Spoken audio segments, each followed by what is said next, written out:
For vi har argentinske Christian Ledesma liggende centralt i banen. Og man kan se, så er der en Brøndby-spiller, der dejser om her. Hvad pokker må der ske der?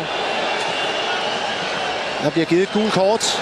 Og se den igen her til venstre. Ja, det stanger først en albu bagud, og så det en arm der. Ja, jeg synes, det er et rødt kort. Det er et rødt kort, ja. I Bartebo.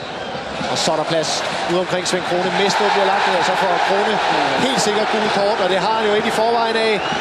Det her, det kan være et vendepunkt i opgøret. For han kigger ind i et gult kort mere. Og så er han færdig. Svend Krone udvist i Athen. Spillet 32 minutter og en chat.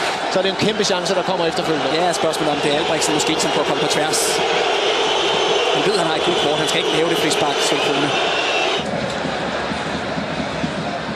Vi kan ikke komme ind på livet af Wakaso. Det er en god aflevering. Albrechtsen på halv distance. Det samme er Rønno, der kommer for sent tilbage. Markus Berg. Den bold ned bag Albrechtsen, der kommer her, er ikke god. Uopmærksomhed. Lige på kanten af offside. Ja, Pierre, som heller ikke rigtig holder linjen. Den anden halvleg er lang. En hyggelig lang. I Bartebo finder lige Julesgaard væk, kommer ind mod en med Rønno, der ligger i Bartebo ned. Straffespark. Og hvad bliver så følgestraffen? Han griber i baglommen. Istvan Watt.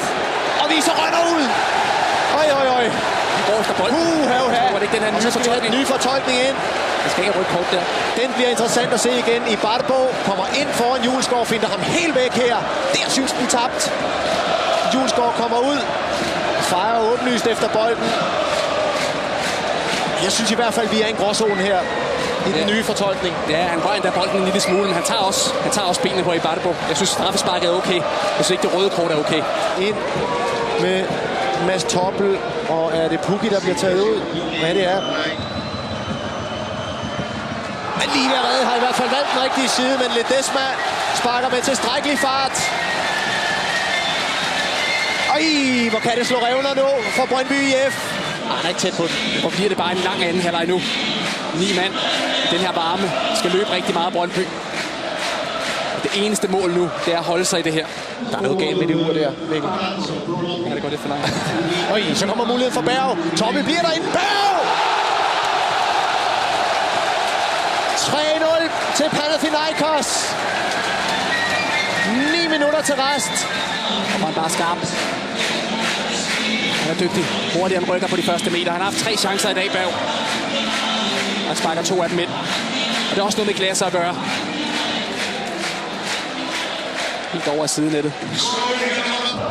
Istvan Watt, der i den grad har spillet en hovedrolle i kampen her, kigger på sit ur, og han gør mere end det. Han fløjter kampen af.